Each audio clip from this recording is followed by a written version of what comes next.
नमस्कार प्रणाम। हम भोजपुरी का टुनटुन यादव और आप सबसे बता दें कि हमार गाना आगुल बा टुनटुन यादव ऑफिशियल चैनल पे।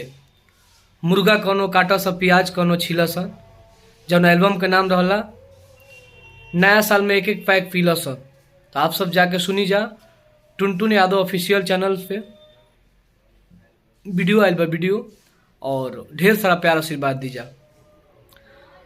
हर की पार्टी मनावे अइला साता बैठा सजानी हिला सा। हर की पार्टी मनावे अइला सा ता बैठा सजानी हिला सा।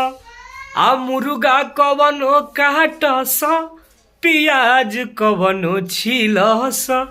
अरे मुर्गा कवनो काटा सा प्याज कवनो छीला सा। हर की मुंडू बनावे के बात हई एक एक पैक पीला सा। मुंडू बनावे खाती लसा एक एक पैक पीला सा। अरे तो मुर्गा कवनो काट सा प्याज कवनो छीला सा। मुर्गा कवनो काट सा प्याज कवनो छीला सा। ये गाना है, ये गाना में वीडियो आ चुका बा, बिल्कुल साफ सुथरा गाना बा।